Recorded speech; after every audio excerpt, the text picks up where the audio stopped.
Carl Faubert sought information for a living. That is to say that ever since he returned from Korea, after having served with the armed forces, he had been working as a private investigator in Montreal.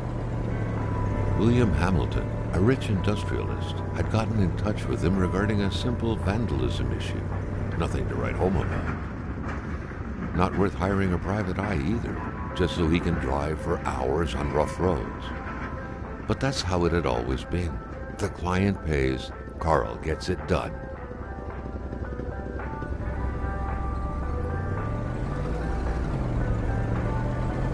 They had set up to meet at the general store, his client's business. Well, actually, the entire village had William Hamilton's name written all over it.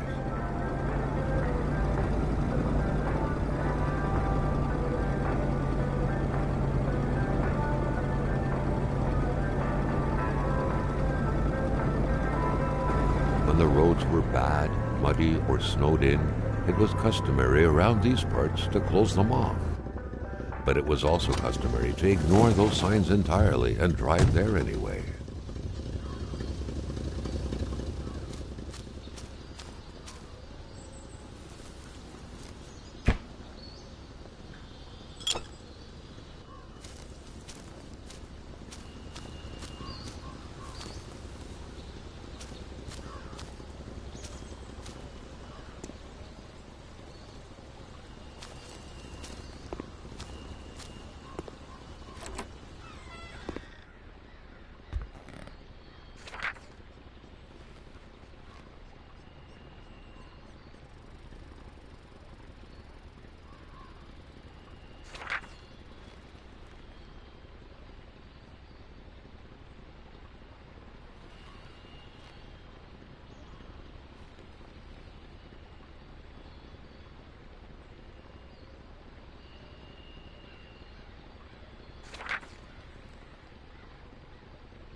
Hamilton never mentioned a road-blocking barrier. Why was it needed here in the back of Beyond? That would, however, be a mystery for another day. Carl had waited long enough for someone to come and raise it. Still not a soul in sight, and out by himself.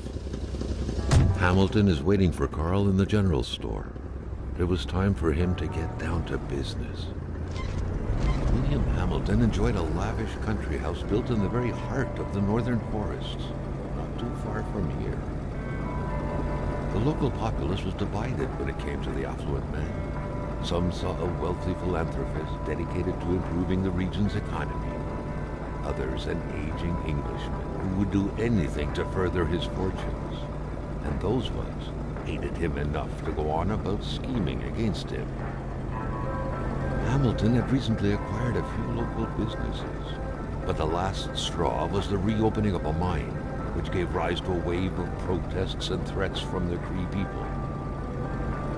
Given these circumstances, Carl reckoned that a good number of people must be feeling compelled to oppose Hamilton in one way or another. So far, only the industrialist's house had been a target, but soon enough, Carl thought, the target would become the man himself.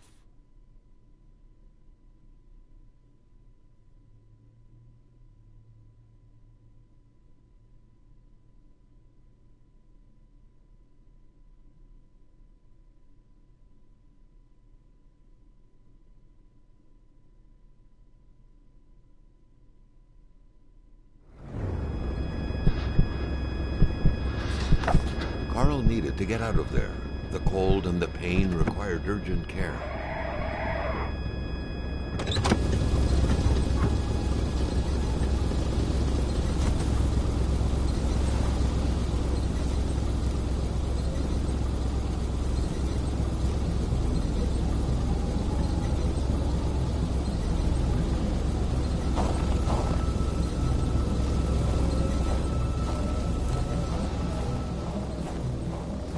The driver had taken off. It was still best to check it out and leave nothing to chance. Carl needed help.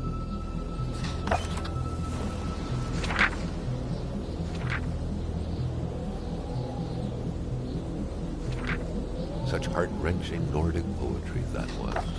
But Carl didn't care much about flowery language.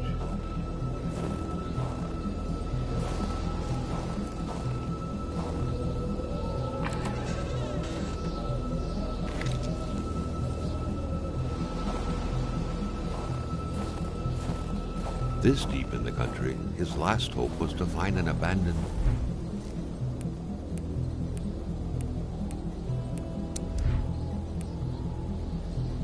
garage or a farm by the roadside.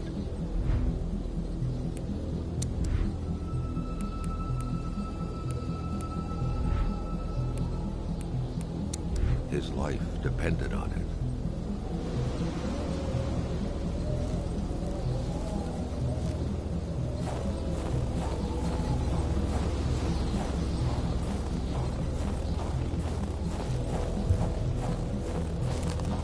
Carl wondered how long he would have to endure this skin-stinging cold.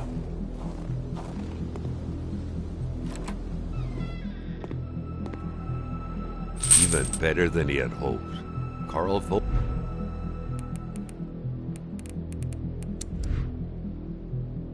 Bear had succeeded once more and was now on his way to new adventures.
Carl, ever diligent in his work, always carried his log of his investigations.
Spread out on a few acres of untouched forest, bellowing caribou, everlasting snow, and undefiled lakes, the Manistan region was no tourist hub.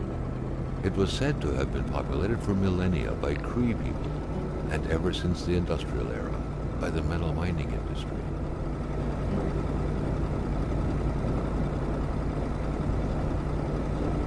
The truck was running on fumes. Good thing that the general store was close by.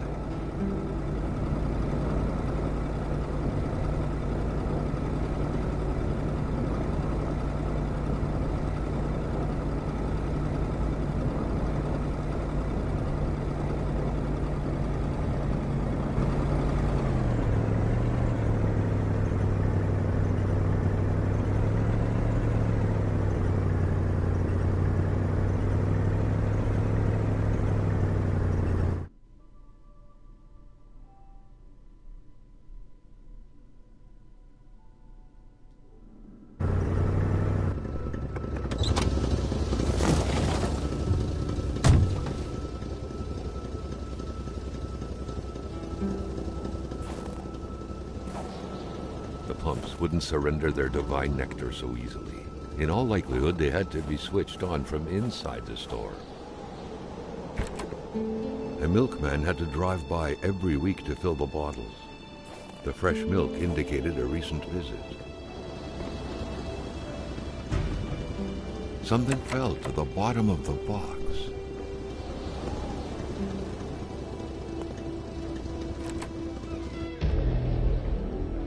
Carl had no trouble recognizing his employer. He had been killed. There was no need to be a detective to figure that out. But only a detective could have noticed that the killer had to have been very close, that the fatal blow had been given before the victim even realized.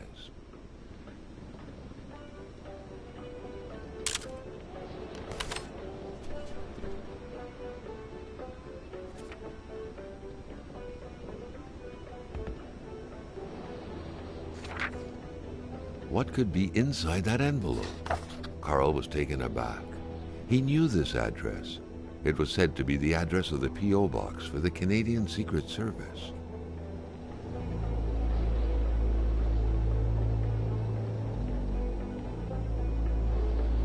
Carl felt a chill down his spine and had a terrifying realization.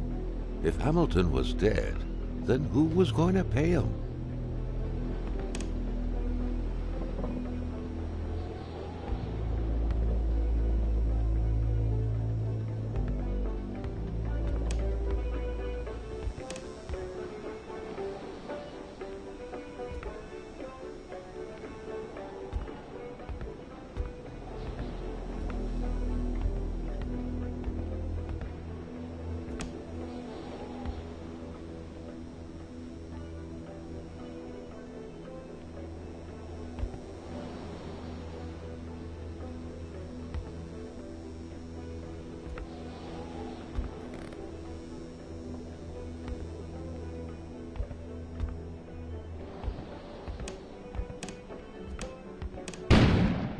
An explosion suddenly occurred outside.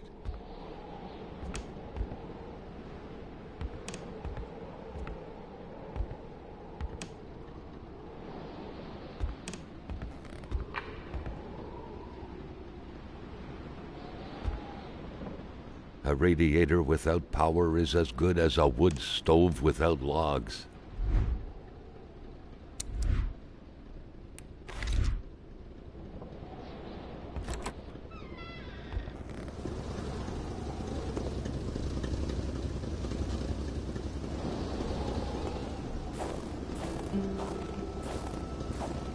The pumps wouldn't surrender their divine nectar so easily. In all likelihood, they had to be switched on from inside the store.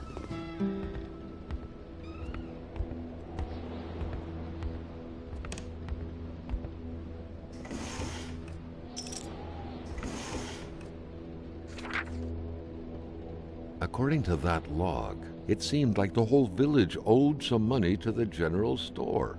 Carl was far more interested in the bunch of nearby addresses he had just gotten his hands on, though.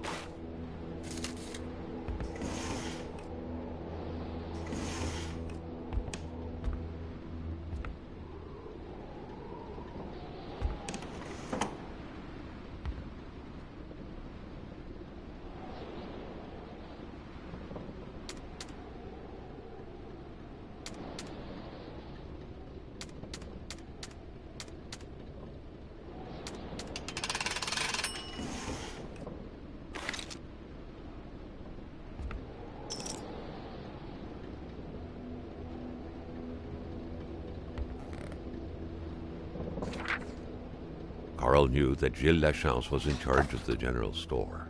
That made him one of Hamilton's employees. A very angry employee, as Carl could plainly see.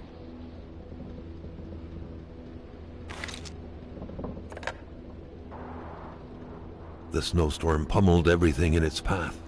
Carl was not surprised when he heard no tone.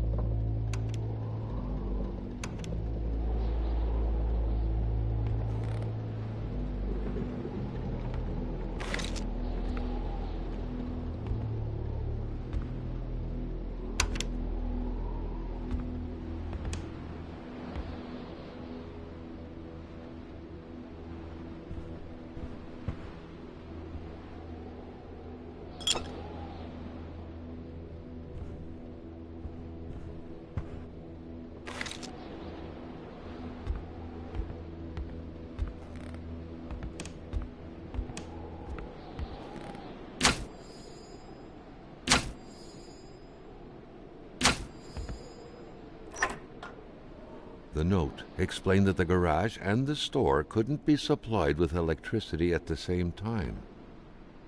The note explained that the garage and the store couldn't be supplied with electricity at the same time.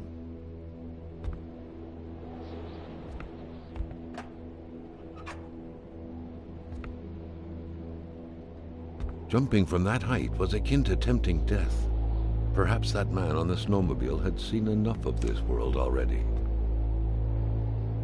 A nice picture of the Magasin Lachance store, seemingly taken the day it was first opened. It feels frozen in time, from an era long forgotten.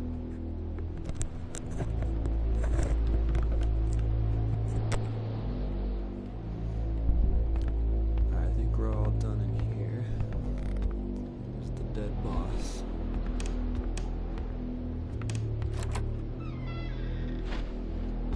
Maintaining his composure, Carl recalled something from his military training.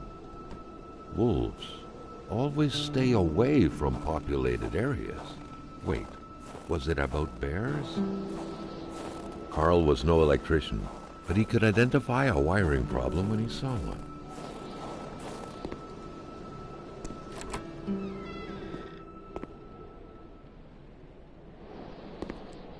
That's a nice ride.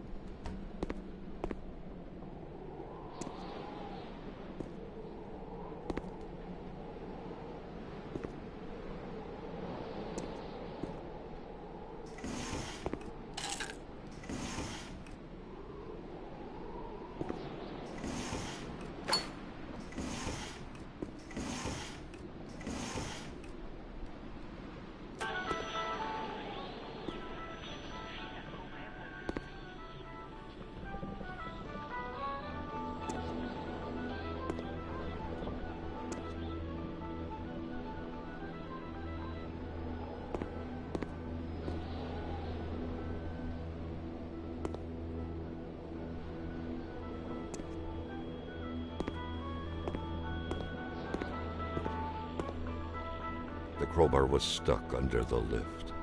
Notwithstanding Carl's imposing stature, car lifting wasn't part of his skill set yet.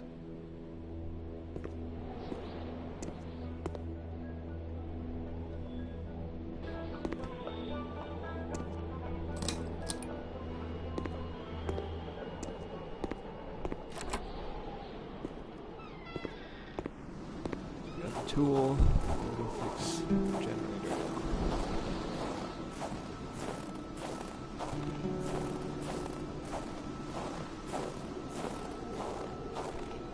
Carl was used to strange phenomena, but a chunk of ice like this, as if an iceberg came out of the ground, that was a first.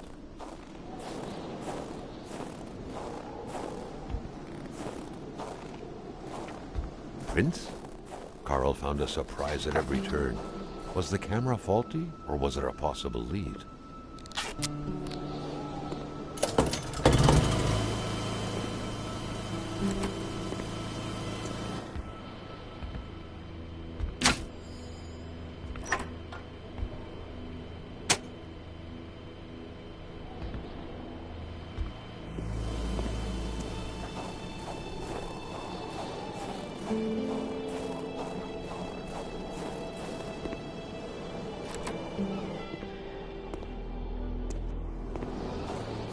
The Polaroid, Carl's long-standing and faithful ally, had seen its share of husbands caught red-handed cheating.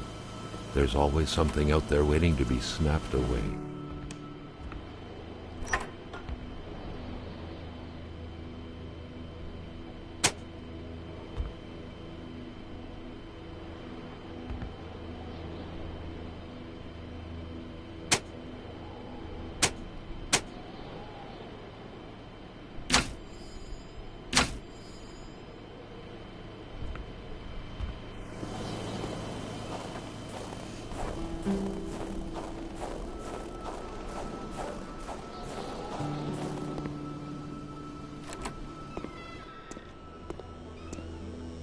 The crowbar was stuck under the lift.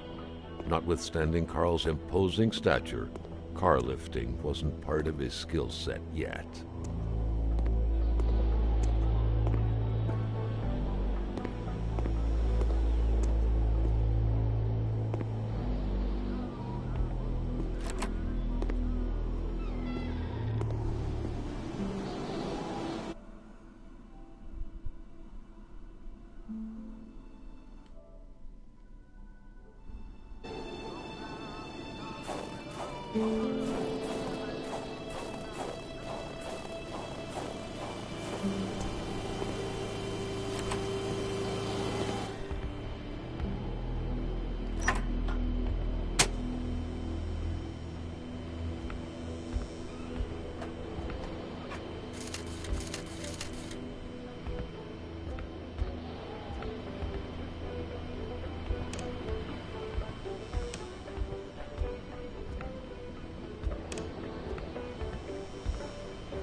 Carl knew straight away where to find the infuriated Gilles Lachance. Any good investigation would have to start there.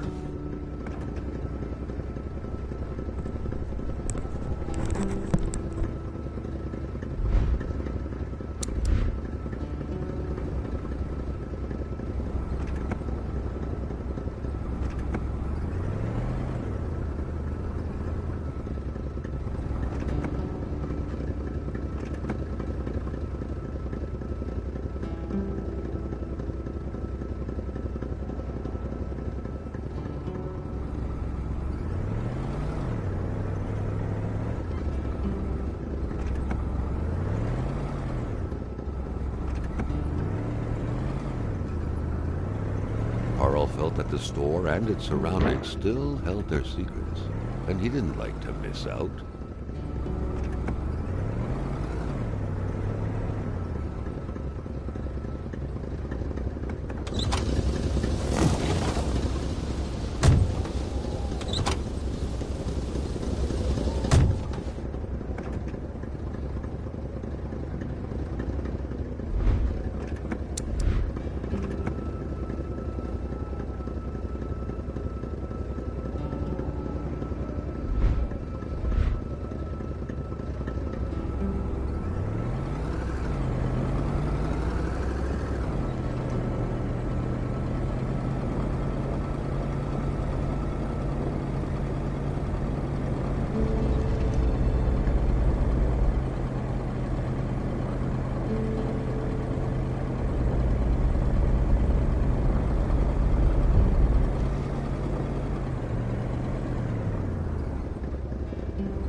There should be a law forbidding doctors from falling sick.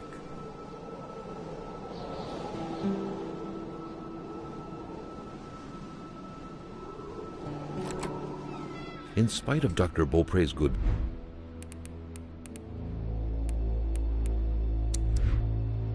will, the place didn't look much like a physician's office. It could easily be mistaken for a sewing shop.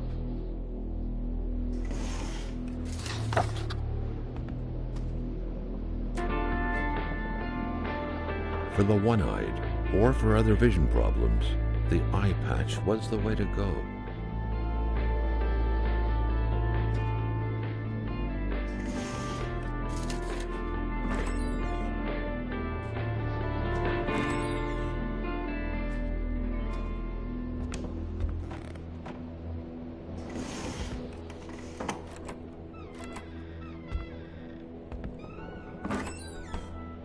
Carl got the trembles as he imagined the excruciating pain that kind of scalpel could no doubt inflict.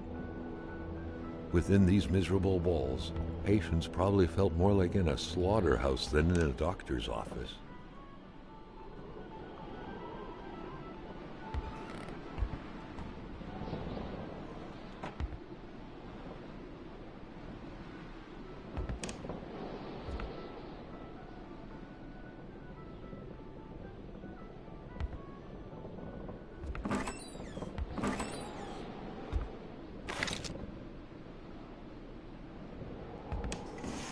A chamber pot. Fortunately for Carl, inspecting it wouldn't further this particular investigation. A communist manifesto. Only a few years ago, this type of allegiance meant prison time. And even at present, the Western world was very wary of the Soviet threat. Why would the doctor own such a book?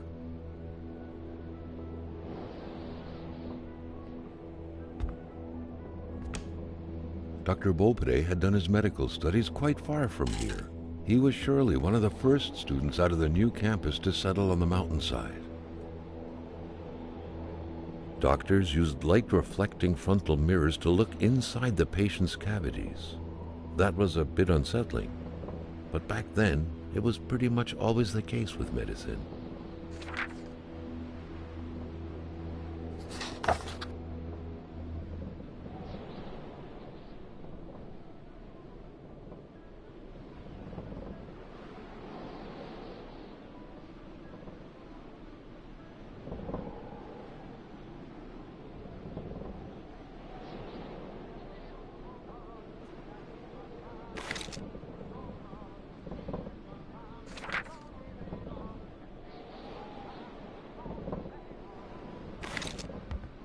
The good doctor, flanked by his beautiful spouse. Pure happiness, captured on cardstock. Carl recognized this woman's soulful eyes. Was it Dr. Beaupre who had hit him head-on at the village border?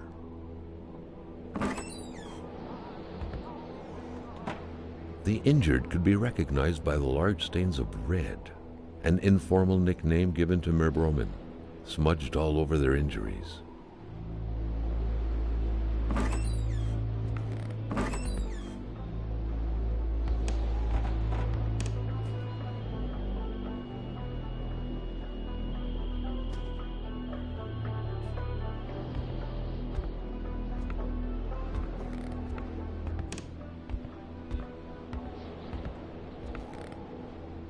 Someone had lost a few liters of blood here. Carl's first thought had been a lumber accident, someone's hand cut by a saw, or a hunting accident. In any case, whoever had lost all this blood couldn't have gone far. Perhaps they were already dead.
Great care had to be taken searching this place full of oddities. Everything was important. The decor itself told a story.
Mon bonhomme. Je m'attendais pas à ce qu'un étrange retentisse par ici. Moi te dire, je prends plus de chance depuis que ça rôde dans ce bout-là.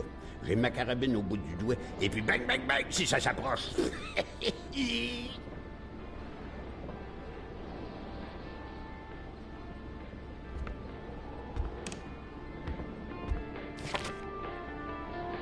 Vois-tu le livre, là?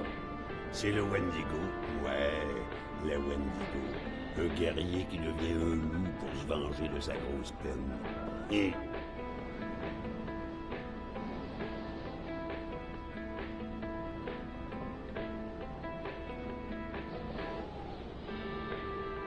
Gomme-moi la belle rose de la tulipe, qui se donne au yob sur le mercredi décembre. C'est-tu pas effrayant, cette histoire-là?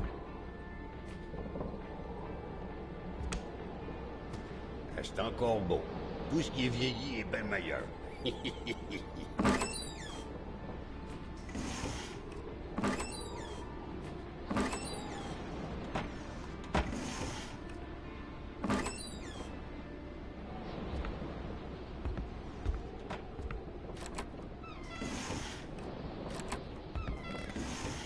Vois que t'as pas mieux à faire. Hé, la Corriveau, Batèche, ça te passe l'envie de te marier, la Corriveau. À tuer tous ses maris, squick, les uns après les autres. Pas de pitié dans le mariage. Hé, la Corriveau, Batèche, ça te passe l'envie de te marier, la Corriveau. À tuer tous ses maris, squick, les uns après les autres. Pas de pitié dans le mariage. Touche pas à ça, l'enfant, tu pourrais te faire mal.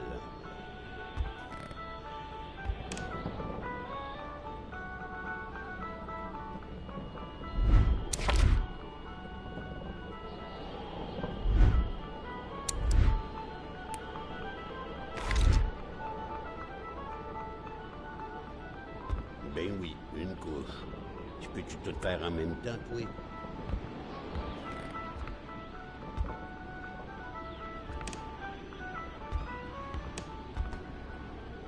Dans mon temps, c'était comme sur l'image. On était vrais, fiers, forts, puis on avait le bon lieu de notre bord. Mon beau bonnet du beau temps. Puis ma ceinture, où ce que je glissais mon flasque. Le monde tournait plus rond quand on s'habillait tout de même.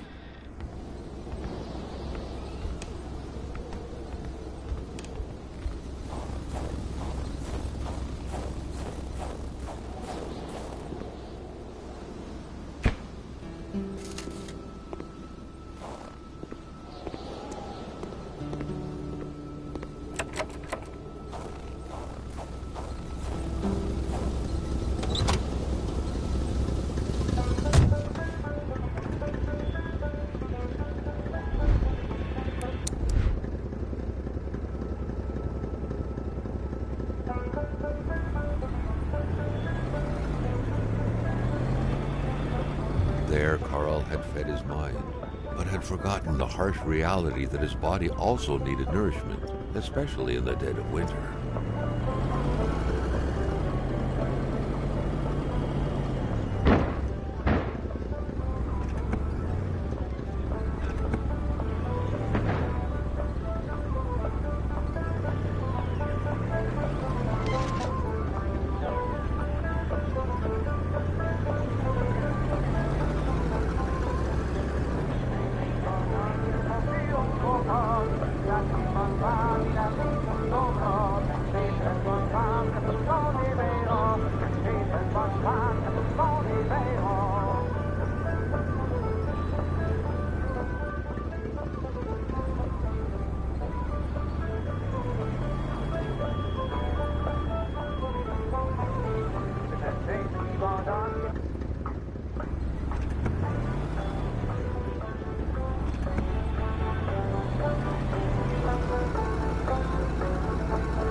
An axe, not too shabby. Carl felt he needed to protect himself.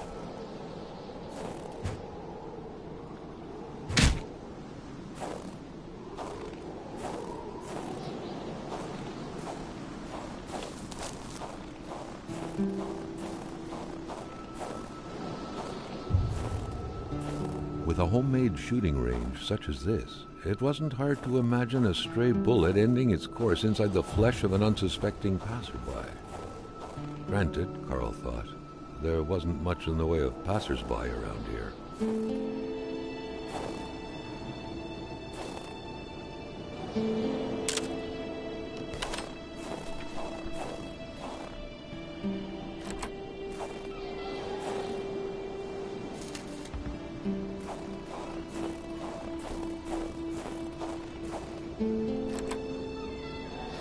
The place looked more like a pigsty than a house. A heavy stench of curdled milk, cheap alcohol, and boiled cauliflower filled the air. Rock music invaded the minds of men even in the remotest of places. The man didn't own a turntable, though, so there's that going for him.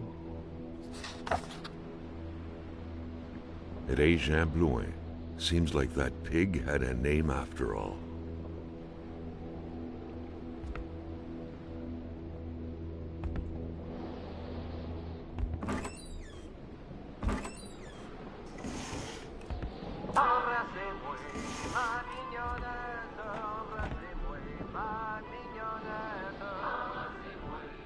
You had to be out of your mind to cook up white whiskey at home.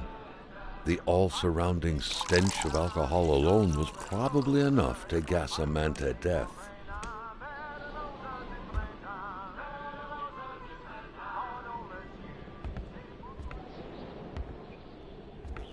Carl figured this recipe wasn't meant to yield a refined nectar.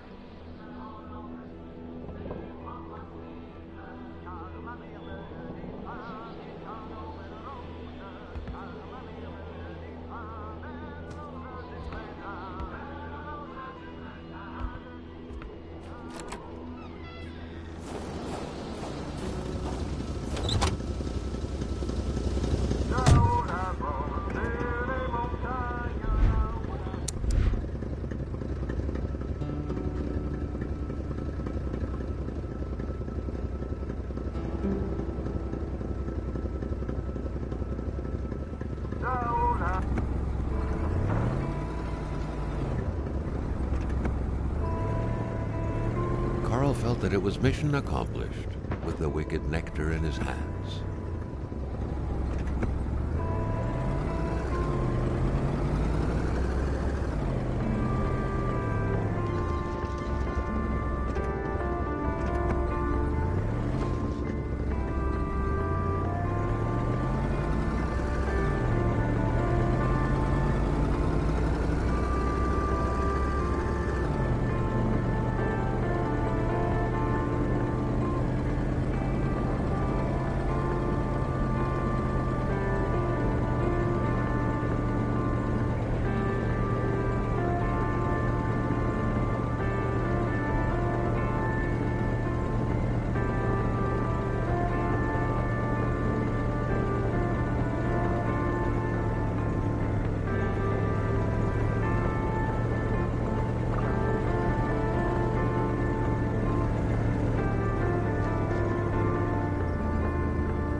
Sometimes, and especially around here, people are so possessive with their land, as a dog is with hydrants.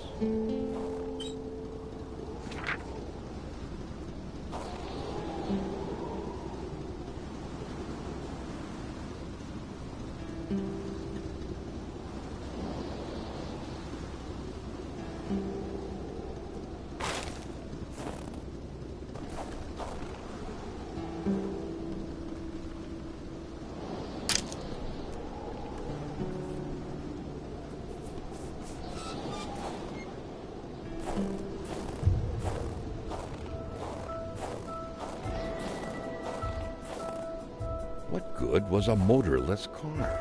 The mechanic sure had an odd way to go about repairing things.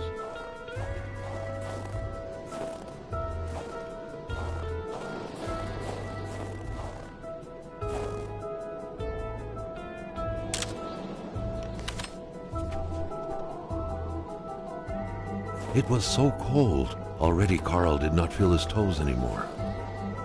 The man seemed petrified in ice. What Carl saw terrified him, and he didn't know if it was the fear or the cold that was responsible for his hair standing on end all over his body. The poor man, before being frozen solid, seemed to be defending the entrance to his cabin. But from what?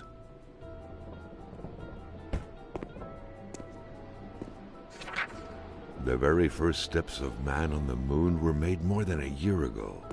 The event had surely captivated the mechanic's mind for him to still keep this around.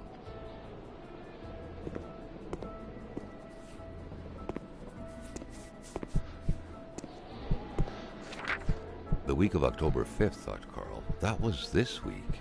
The plug should have been here by now.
Something very...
must have been in there for the man to take such time and effort to hide it. But Carl didn't know how to reach it.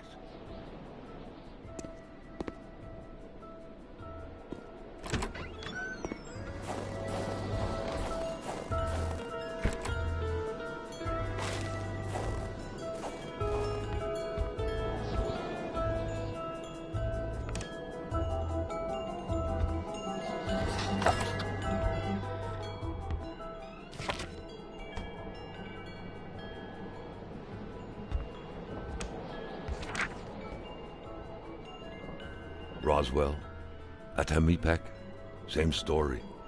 Large deserts conducive to extravagant follies. The man has a passion for intergalactic things. Back then, people were obviously scared of the Russian atomic bomb, but an invasion by extraterrestrials was a legit fear as well. Seems like the mechanic had made his choice. Carl deducted this was a map of the area. Were those pins pointing to places of interest?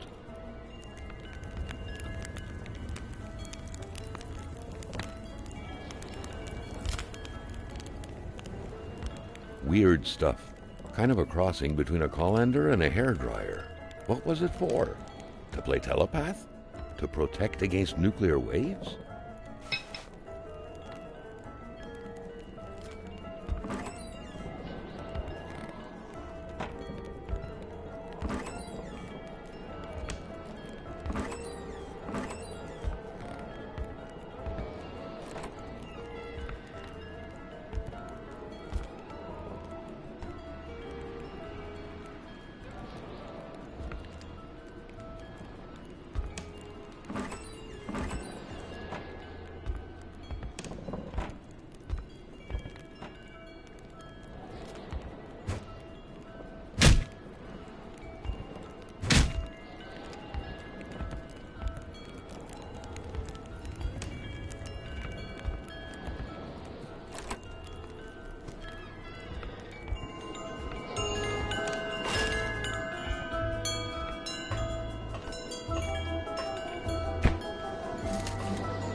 By following the plan, Carl was led to believe that the snowmobile's parts had to be scattered about in the vicinity.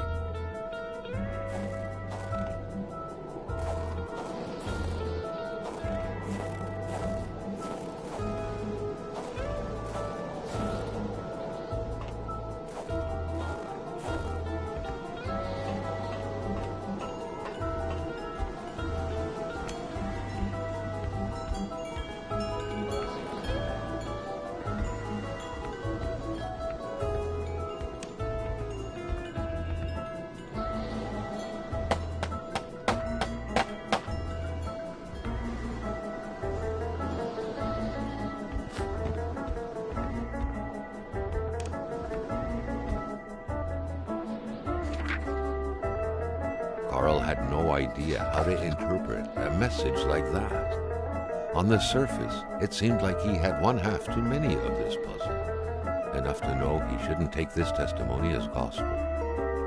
The entire thing, being some punishment for a murder committed by Hamilton, seemed like an outlandish theory. Carl was doubtful.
It was so cold. Already Carl did not feel his toes anymore.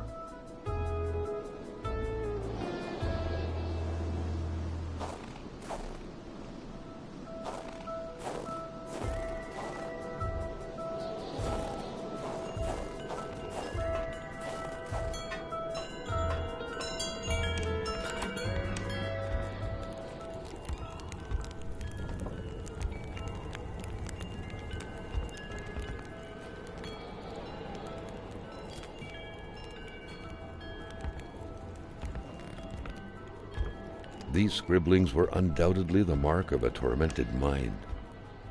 Something wasn't right in the poor mechanic's head.